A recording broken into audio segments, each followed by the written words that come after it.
Hi guys, this will be my second time making this video because I was sitting here talking for 10 minutes and it cut me off, so here we go again. I do not know how long this video is going to be since I have not made an update on my hormones since the 2-month mark, and now it is 7 months and about 6 days going on a week now of being on hormone replacement therapy.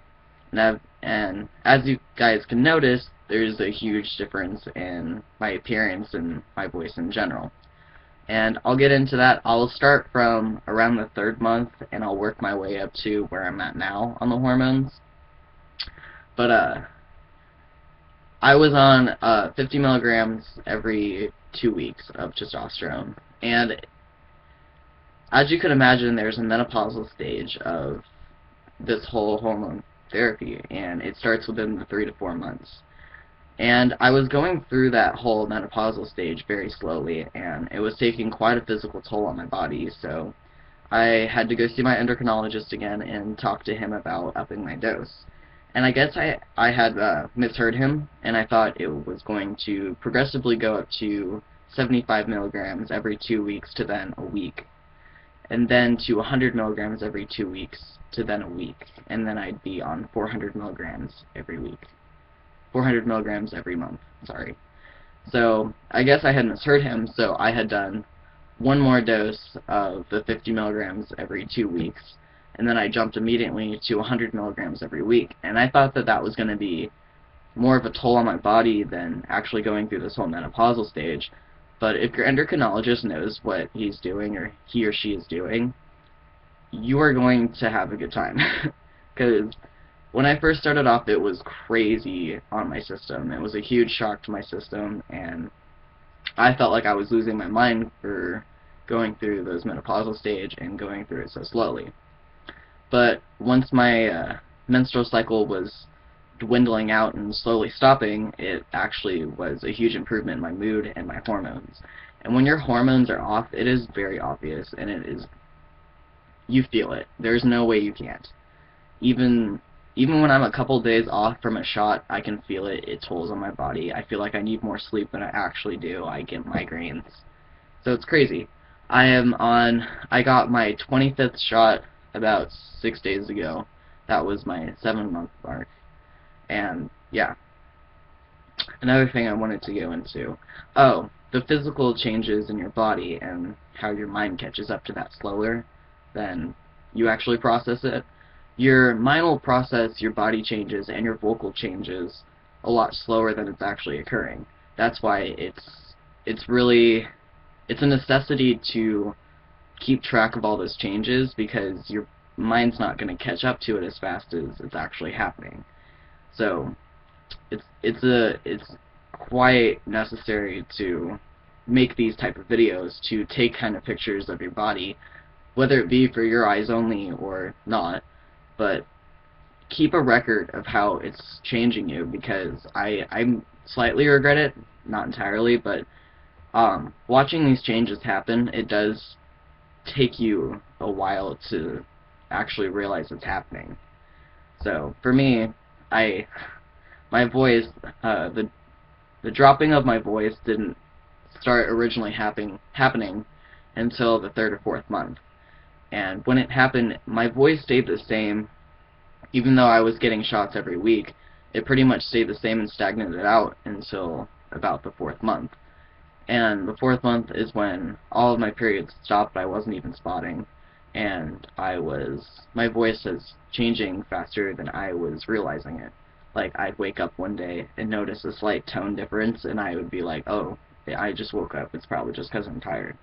But what my voice would do, especially within the first 3 to 5 months, it would start really deep, because I've done vocal training before T, since I had come out 2 years ago before I had started T, so I had done some vocal training to teach my vocal cords how to sound, to be deeper and to be thicker, so that I had more of a masculine sound quality to my voice. But it would start out being very deep and masculine sounding, and then it would dwindle off into being more high-pitched and kind of how I was within the first 2 to 3 months. And once I got from the 5th month to the 6th month, that's when my voice never dwindled out and started getting high pitched. It's actually extremely hard for me to reach high pitched sounds and notes, or whatever you want to call them. But really do keep record of your changes, because I almost regret not, because physically, all of my changes in my body, I wish I could have a comparison from when I first started so that I could see how much it's actually changed.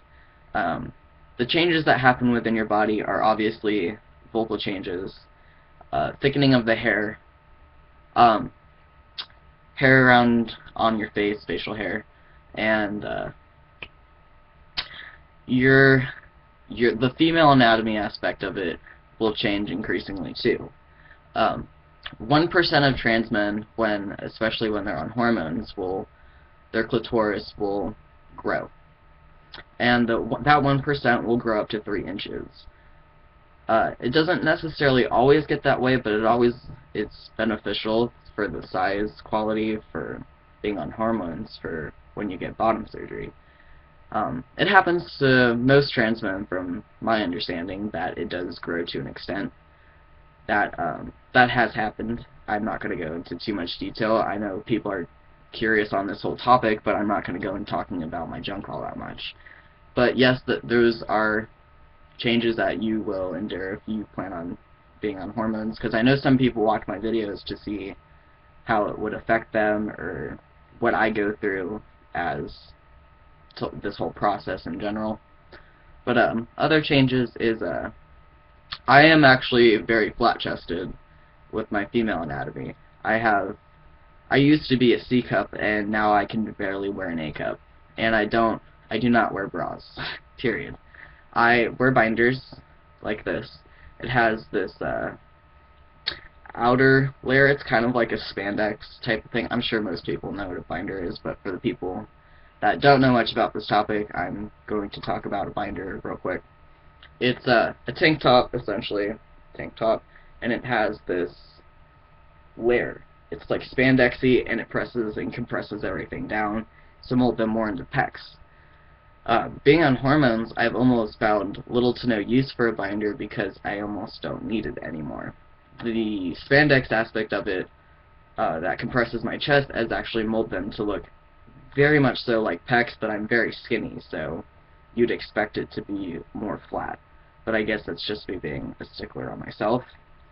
But your breast tissue will actually space out more once you're on testosterone, because it's all the testosterone running through your body, and it spaces them out to the point where you don't have cleavage, essentially. Or the cleavage that you do have kind of looks like when women get fake breasts, the parting between the cleavage. It's very similar to, at least what I have. Since I do not have very large breasts, it's been nothing but a thing for my testosterone to make them flatter or smaller. Testosterone will actually not necessarily disintegrate, but it gets rid of the firmer tissue in your breasts, and it makes them flatter, not saggier necessarily, but it makes them smaller. And I've lost almost all curvature in my hips and the very womanly shape in my hips. A lot of my muscle distribution has changed. With the female anatomy, the muscle lays this way, I believe, as the male muscle will lay that way. So it's easier for a cisgendered male to lose weight than it is a cisgendered female. Being on testosterone, my metabolism is so extremely high now that I have to eat at least 3 hours, every 3 hours, and have at least a decent sized portion. But I lose weight really fast now, and I have to eat very regularly. My appetite is absolutely crazy. I do not put on much weight that is not muscle, which is beneficial considering I have not worked out as much as I'd like to, being on T. But yeah. And it really does help your hair grow. If you're a trans guy and you're like, okay, I'm thinking about starting hormones, but you're like worried about, some people are worried about hair loss and receding hairlines. it actually helps things grow really fast.